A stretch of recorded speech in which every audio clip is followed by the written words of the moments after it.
हमीरपुर संसदीय क्षेत्र की जनता ने फिर एक बार विश्वास व्यक्त किया है। मैं आभारी हूं हमीरपुर संसदीय क्षेत्र की जनता का, जिन्होंने 5वीं बार रिकॉर्ड मतों से फिर विजयी कराया है। मेरे अगले 5 वर्ष भी समर्पित होंगे हिमाचल हमीरपुर संसदीय क्षेत्र के लिए, गरीब कल्याण के लिए, यहाँ के विकास के लिए। और मैं कहना चाहता हूँ आदरणीय प्रधानमंत्री का बहुत आभार, आदरणीय राष्ट्रीय अध्यक्ष जी का, माननीय गृह मंत्री जी का, रक्षा मंत्री जी का, माननीय नितिन जी का, सबका बहुत बहुत आभार, धन्यवाद।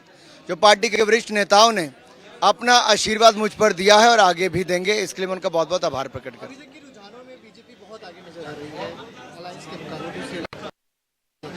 मुझे लगता है बीजेपी फिर एक बार 300 करके अपनी सरकार बनाएगी, एनडीए 300 पार करेगा और फिर एक बार मोदी जी के नेतृत्व में भारतीय जनता पार्टी एनडीए की सरकार बनेगी।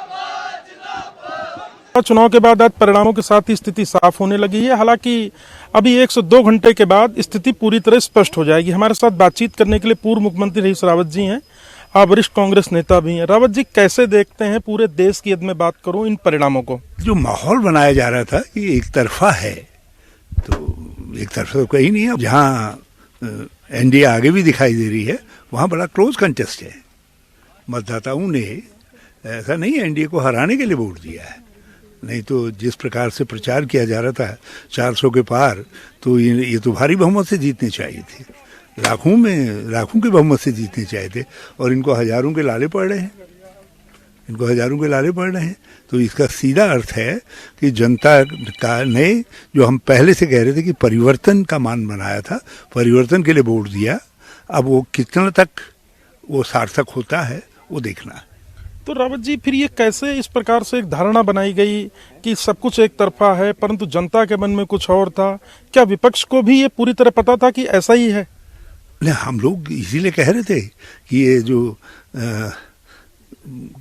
ये हैं, जो एग्जिट पोल हैं, हमने उसको इसीलिए खारिज किया जबकि उनके प्रति हमारा बड़ा सम्मान है जो इस काम पर लगे हैं।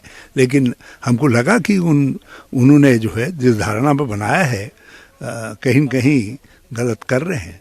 और देखिए, जहाँ एनडीए आगे भी दिखाई दे रहा है, तो वहाँ एनडीए के उम्मीदवार कहीं 40,000 से, कहीं 10,000 से, कहीं 20,000 से आगे हैं। रावत जी, उत्तराखंड की बात करें तो मौजूदा जो सिनेरियो है उसमें कांग्रेस के सभी प्रत्याशी पीछे हैं।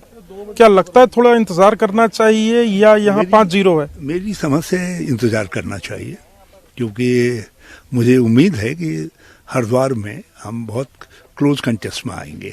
अब वो कितना